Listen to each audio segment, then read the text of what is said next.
Hello everyone and welcome back to my channel. My name is Bree. Hi if you're new here, or hey, welcome back if you've been here before.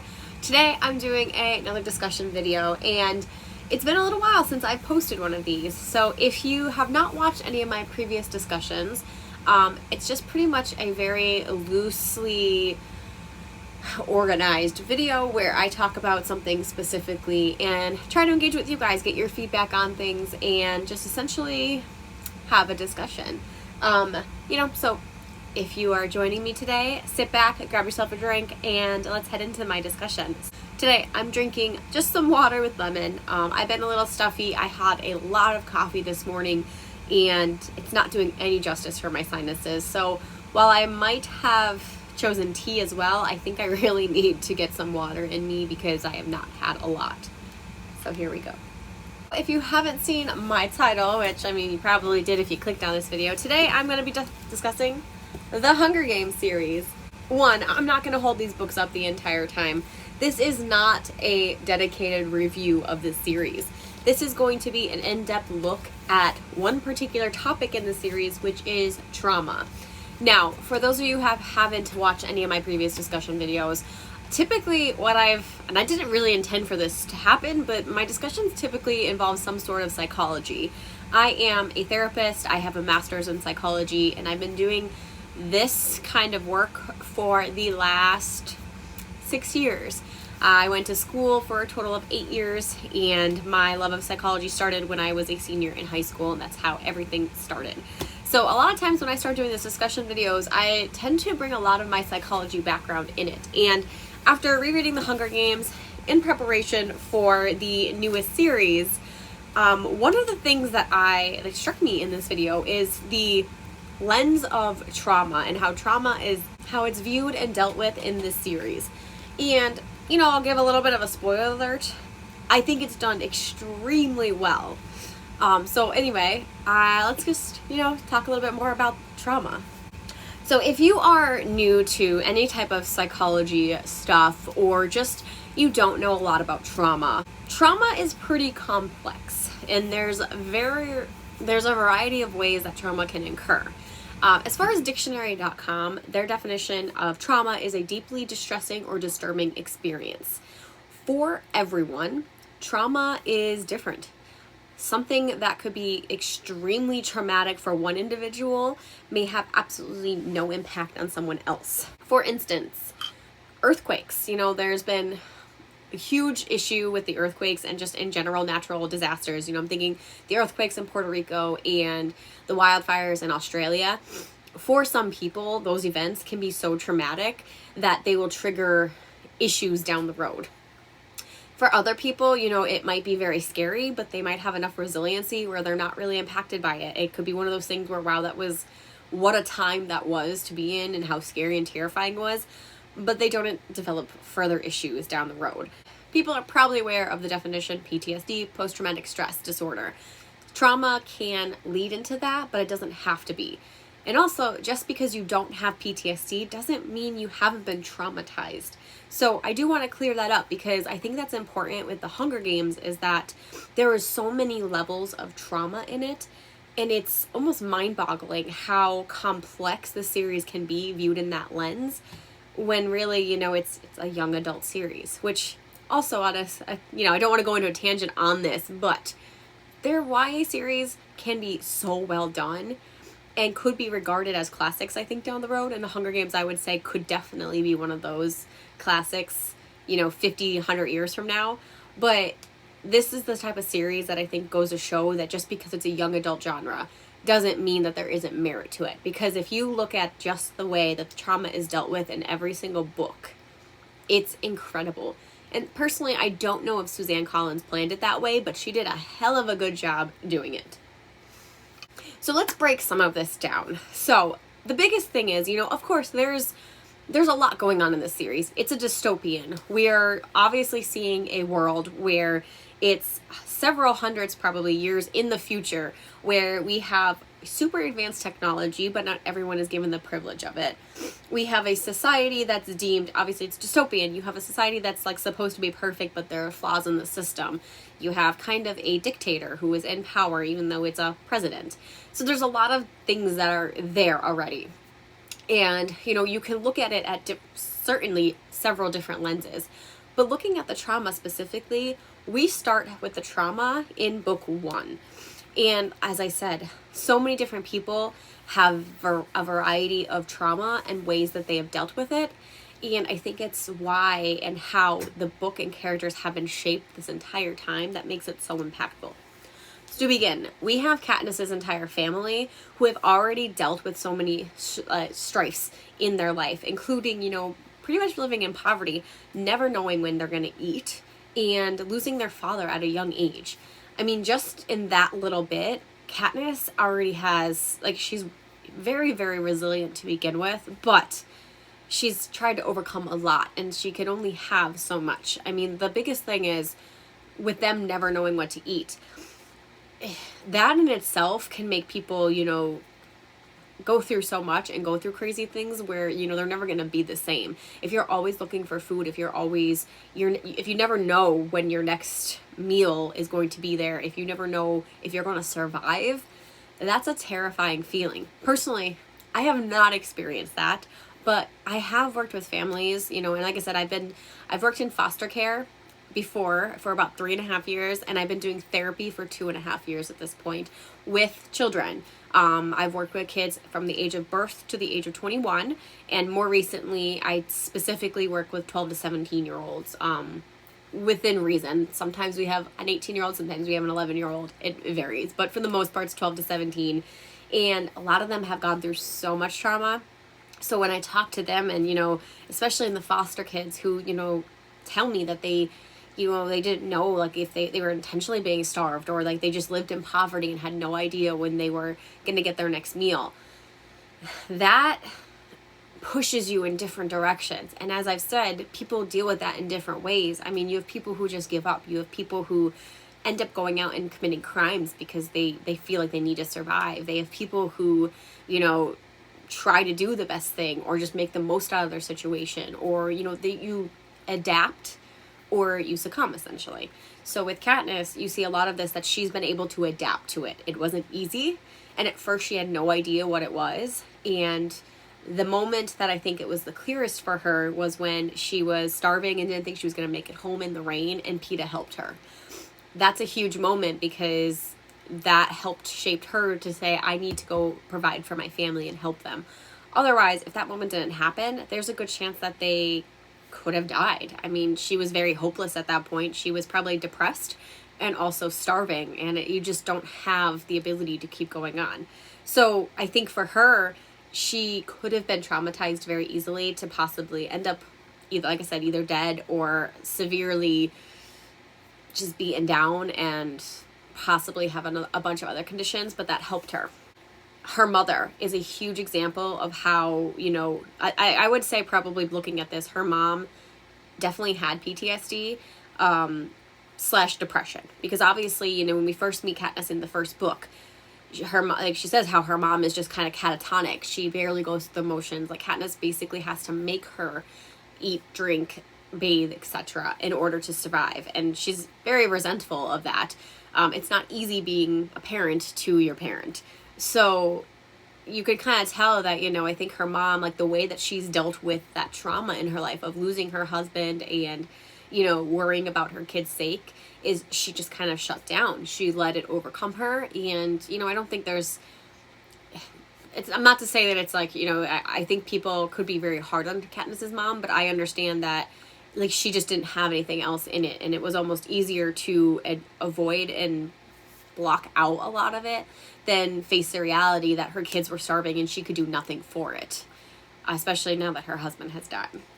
Similarly with Gale, I think Gale is so interesting, and you see his kind of evolution of how he's dealt with his trauma really come out in book 3 with Mockingjay, but you never really get the sense that he has been traumatized, even though he has been through similar trauma, which, again, you know, Gale's father and Katniss's father were both killed in the mines, but two very different reactions.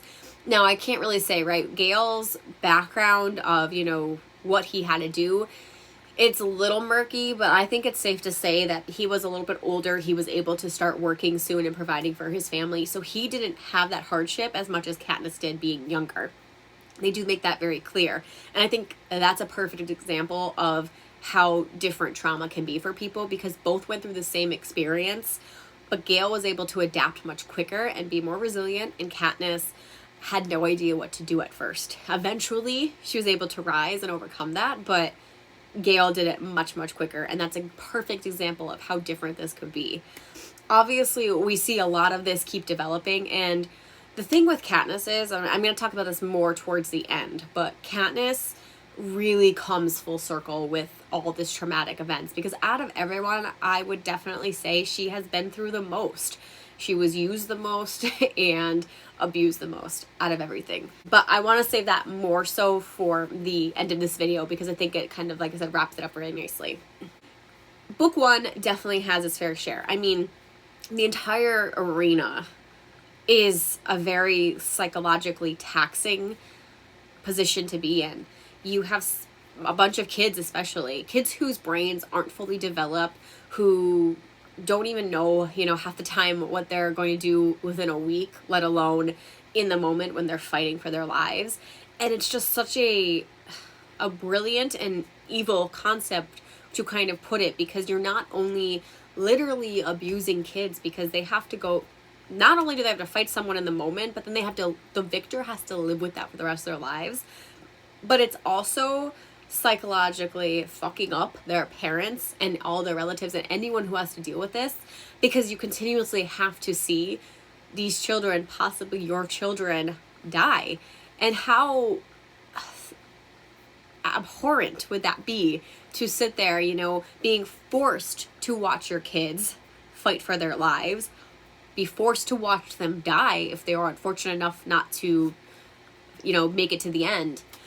And then live with that, knowing that you're probably going to have a ghost of your child by the end of it.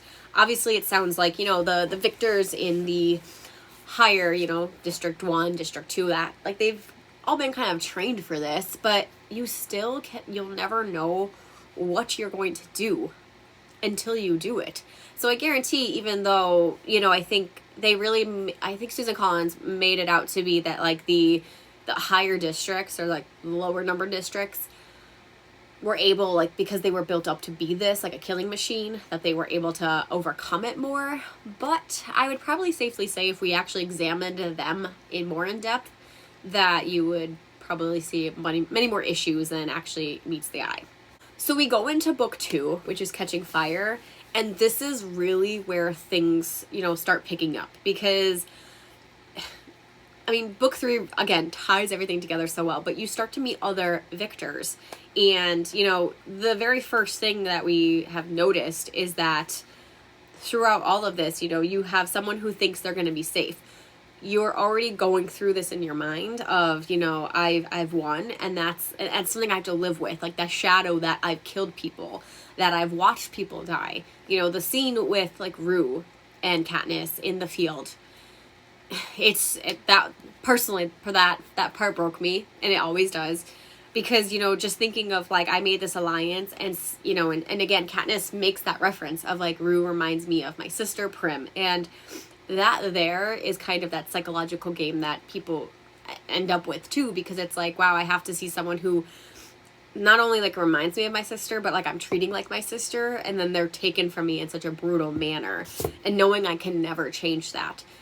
That was horrendous. And then you have book 2, where you think, okay, at least I'm alive, but I have to live with all that and think about it every single day. Katniss talks about her and Peeta. They both have nightmares at this point. And that's classic PTSD symptoms, nightmares and flashbacks. And both her and Peeta talk about so much about how, little things set them off, and for most people with PTSD, that's the part where you start to almost, generalize your symptoms to other things. And it could be something so little as, okay, like, if I saw a lot of blood in the arena and now I'm having ketchup on my fries, that might trigger me because it brings me back. So, it's not only the sight of blood, but it's things that remind you of it. And Katniss very much demonstrates that in the novel, where she, starts to see other things that remind her of her experiences there, even though they're not real. the biggest thing about this arena, and like I said with the other victors too, I think everyone, you kind of get the sense that they're all in the same boat, where they're really trying to put on a good face, but no one's happy that they've survived and now have to go back in. And even, you know, Annie in the second book, how she kind of freaks out because Annie probably has, I mean, well, let's just call it what it is. Annie has chronic PTSD, something that she probably is never going to get over, and, you know, has to deal with a lot of that. So the fact that when she freaks out like that, I would guarantee that it all came rushing back to her. All of her experiences beforehand came back, and she had, you know, a mental breakdown at that point, clearly.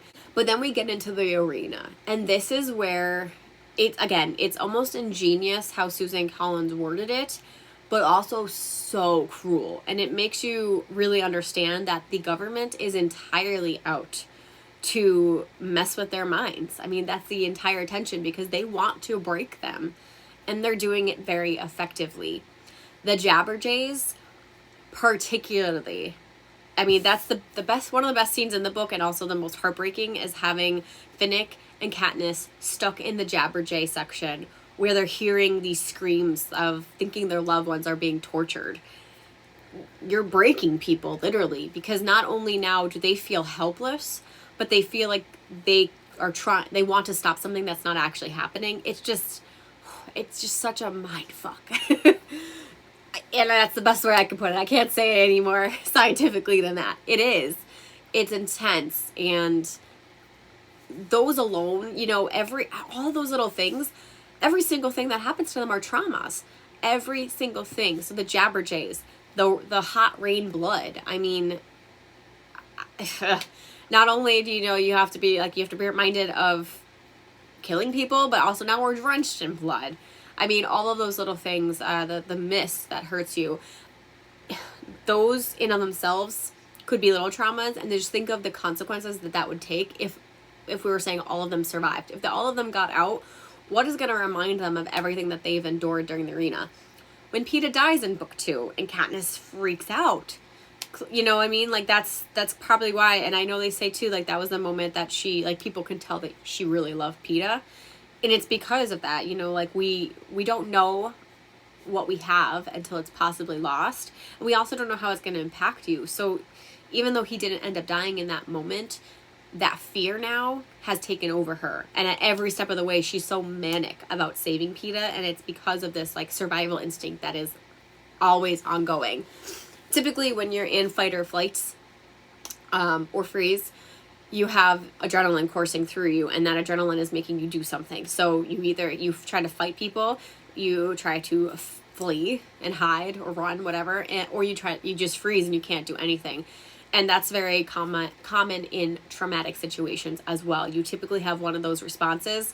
I personally haven't seen any others, but I'm sure that could happen. But most of the time, you will either fight, flight, or freeze. And I think a lot in the arena demonstrates that, you know, between the, you know, freezing up when you hear people, or, you know, being unsure that this is happening, trying to fight because I have to put my last effort in. You know, Katniss ended up killing a couple people because that was that was the only thing that she felt like she could do, is to save herself, was to fight back. And then you had Peeta, who fled in the book just to try to save himself. All in all, you can dissect the arena in so many different ways, but at the end, everything that they do is set to traumatize the victors. And then we get to book 3, where a lot of these secrets start to unfold, and you realize just how deep the psychological abuse from the government goes. Finnick, heartbreaking. But, you know, again, trauma is very complex. So not only do you have your own personal experience, but everything in the world can be traumatic in certain ways. Finnick, I mean, he was essentially a sex slave for the government, being sold out to the highest bidder, or being, you know, told that his loved ones are going to be tortured if he didn't comply. That's huge psychological abuse. And sure, he might have tried to find the best of the situation, but I guarantee that, you know, being touched by people that he didn't want to probably broke something in him. And, you know, if we looked at it more in depth, there might have been some issues with him and Annie because of that. Because, you know, being forced to be intimate with other people that you're not wanting to be is going to have a lot of issues. I've already mentioned that Annie pretty much had a really rough time of it, and she probably has chronic PTSD. Her symptoms are pretty obvious. You know, she has kind of those like manic episodes where she freaks out. She's, you know, startled very easily, very likely can't be touched. Those are common symptoms.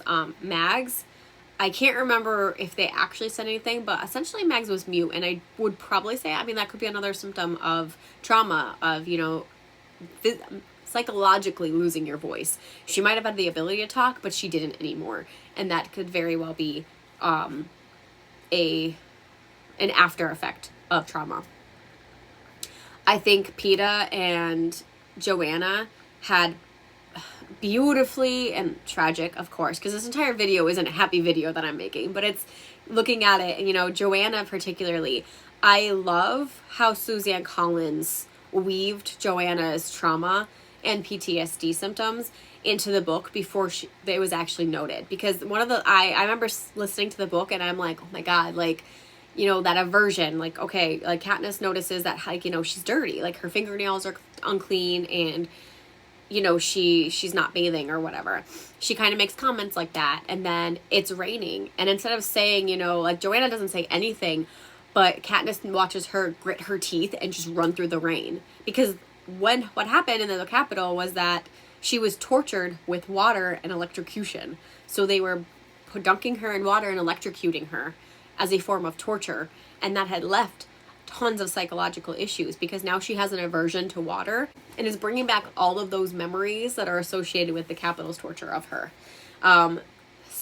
You know, with Joanna and with Haymitch, the one thing that I haven't really talked about is, you know, how people cope with it. Now, I think Joanna and Haymitch both had that kind of negative coping skill where they turned to substance use to dull the ache. Joanna got dependent on the Morphling. As we noted with the Morphling twins in book 2 as well, they typically just kind of stayed in this drug-induced stupor because it was easier to do that than live in the reality that their trauma created for them. Haymitch, very similarly, I mean, he basically said that the government killed his entire family and support system because he tried not to comply, and they weren't happy with how he won his Hunger Games. So because of that, they took everything from him, and the only thing that got him through was binge drinking all the time. I mean, typically I see with a lot of the kids that I work with too, the ones that have gone through a lot of stuff or they have a lot of mental health or both, they are more drawn to having an addiction because that is a way of coping. A ton of kids that I work with too. Now, I know marijuana is subjective to everyone. So as a professional, I always say if it's legal in your state, it's legal at a certain age, and that's when you should do it. You shouldn't do it underage. But everyone has their own opinions, and a lot of the times when I work with kids, they always say, well, you know, like, I use marijuana because it's easier. Like, it's nicer to kind of like let go and relax rather than have to do X, Y, or Z, or put up with this, or, you know, deal with the school stress that I have, or deal with my parents yelling, or whatever the case is. Especially the ones, again, who have gone through so much, you see that often. So Joanna and Haymitch are beautifully tragic examples of this. Haymitch more so because you can see, like, when he started to get a little bit more hope, he was able to kind of stave off that addiction. But it never truly goes away because the pain that he's suffering from will never fade. And that's the only way he feels like he can deal with it. Other than them, I mean, like I said, Katniss is very open about how many nightmares she has, and it's something that's never going to go truly away for her. But one of the things that she uses is her support system of Peta. The two of them have been together for this intense time, and they were able to survive together. So she kind of uses him as a support, and, you know, I think this is kind of where you get into that, you know, Gale versus Peta debate. And personally, when I first read the series, I was Team Gale, if you want to go with that. And I could not, for the life of me, understand, like, why Peta and Katniss ended up together, because I was so mad. I'm like, you know, she doesn't deserve Peta, and Peta did so much for her. And, you know, like, all these typical teenage feelings that I had. But after reading this, and, you know, just for the record, my original rating of Mockingjay was a 3-star when I read it back when it came out, and it is now a 5-star for me. But there's a really great example, because Gale went a completely opposite way with his trauma. He tried to take control of it and almost used anger at times, I'm not being beat down anymore. Like, I'm going to be the aggressor and I'm going to take back what was mine. So he really tried to use his trauma to fuel his somewhat of aggression, but also just his, power. He wanted to take his power back. Whereas Katniss and Peeta both just wanted things to end. Like, they wanted to be able to escape and just live their life. I think so. You have two very different options, and personally, that's why I think rereading the series, I really understand why Katniss and Peeta, like, almost always were going to be together. I think it sets it up very well, because I think Katniss, which a lot of times too, if you're unsure, trauma, depending on who you are, again, because no one is the same, if you have something traumatic happen to you, you can deal with it in so many different ways. Sometimes that means, engaging in some risky behaviors. Could that be a range as well? But I think, a risky behavior or an outlet that Katniss chose was to get close to Gale. So I'm not saying that she's using him, but I think it was, kissing him and, possibly thinking of a future with him was escapism for her. She saw this as an outlet and she tried to utilize that. I don't think she was necessarily aware that that's what she was doing, but that is a common thing, is, to try to find a replacement for this feeling that you're experiencing. Typically with trauma, you feel lost, you feel numb, and you're looking for something to fill that. Hence Gale came in. But at the end of the day, I think she felt whole. And love story, if we're taking this tangent, it was always going to be Peeta. Always. I feel like there was always a connection with her and Peeta, especially because they were so bonded. They both experienced something so personal and deep and intimate, and he was the only one that could understand her in that moment. The only one. Because Gale, he tried, but he did not go through it, and his trying was never going to be what Katniss needed. And I think that's typical with a lot of people. When you go through something traumatic and you don't grow together because of it, you really could only grow apart. And if you have someone who, isn't trying to understand or doesn't want to understand or just can't understand, because that's true.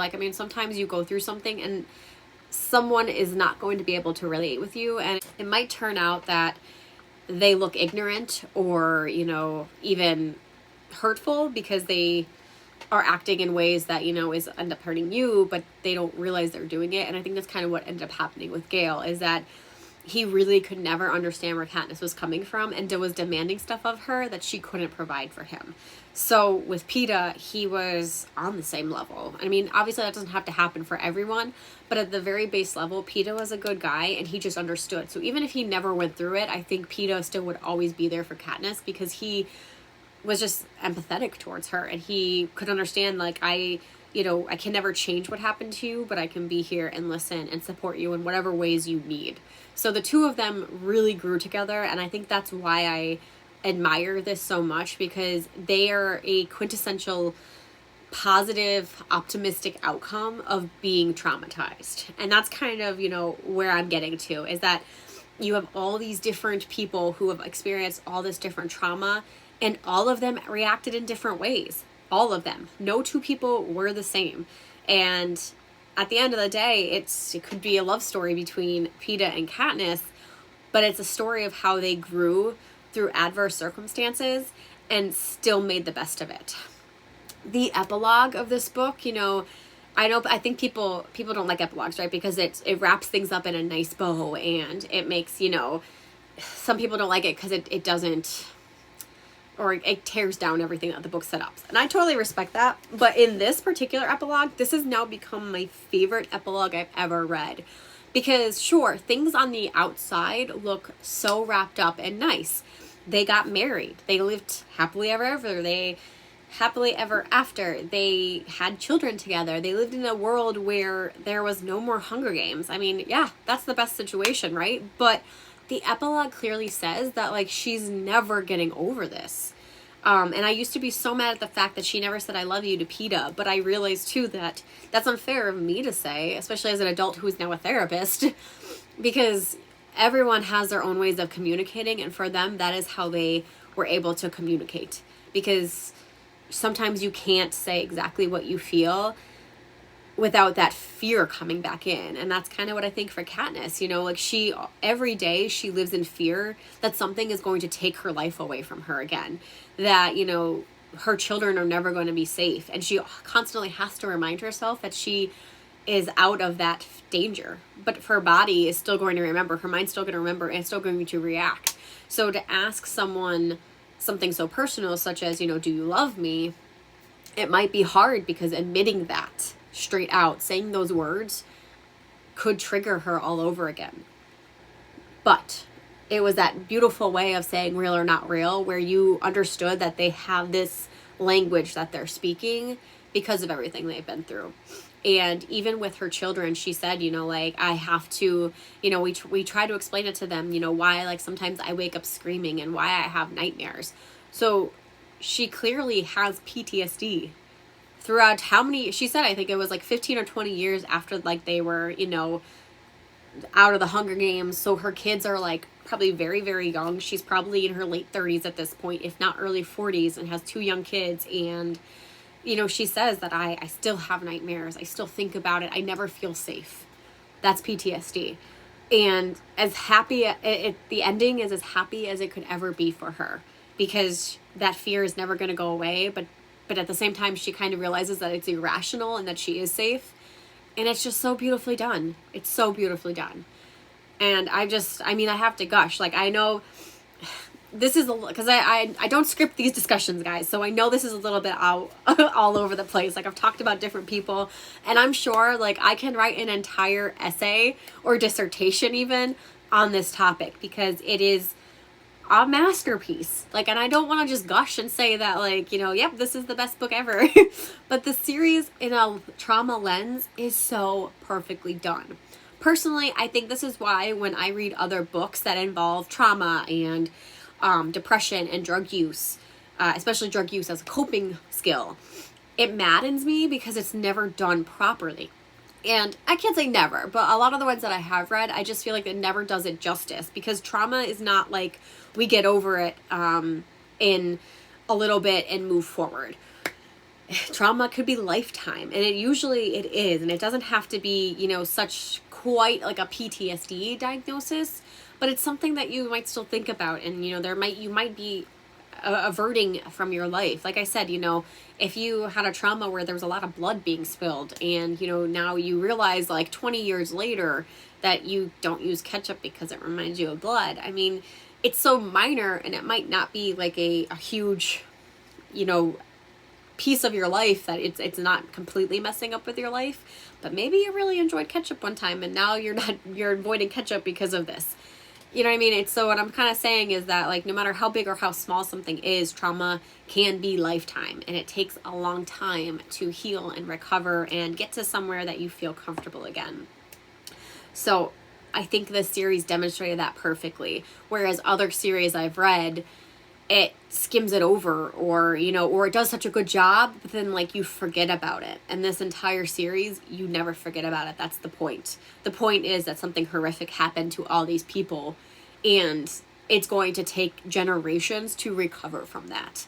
Long after Katniss and Peeta move on from this world, they're still going to, you know, people are still going to be recovering. And I think, too, I love how Susanne Collins handled it as well for her kids, because Katniss realizes that, you know, even though she's traumatized, she wants to help her kids understand why she is without traumatizing them, because intergenerational trauma is actually a real thing too. You know, you can traumatize family members, kids. A therapist can be traumatized in visceral trauma, where if I'm, you know, listening to a client and they're telling me something, I can also start to experience trauma-like symptoms and might find all of those things in my own life now because of listening to someone.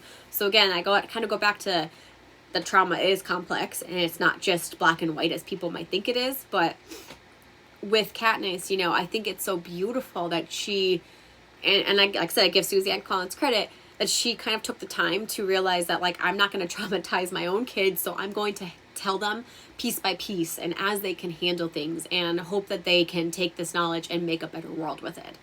And it's just beautiful. It's so beautiful.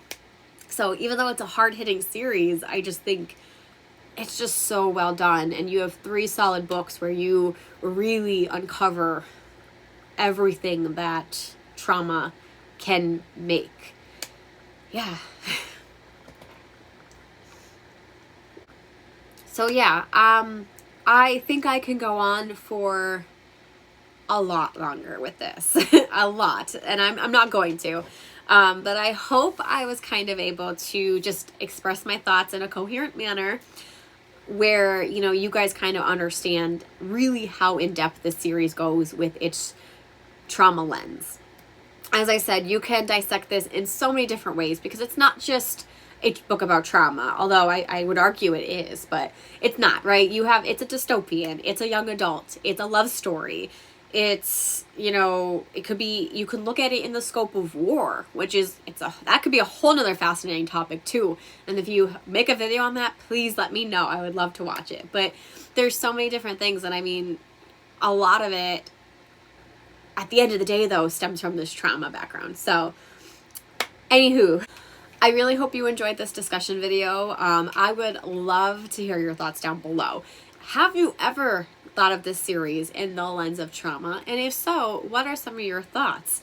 If this is the first time that you're really connecting these 2 topics together, are you enlightened? Do you think I'm wrong? Do you have something completely else that you'd want to mention about this series? I would love to know. As always, I mean, this is a discussion for a reason. I would love to hear your thoughts. And, I'll be respectful. If you have thoughts, let's just make a conversation. Let's not fight each other. But please leave me some things down below. I would love to engage with you guys, learn more about your perspective. And if you enjoyed this, please consider giving it a thumbs up because that makes me know that you like it and I should make more of these. Until next time, I guess. Thank you so much for watching and I'll see you then. Bye.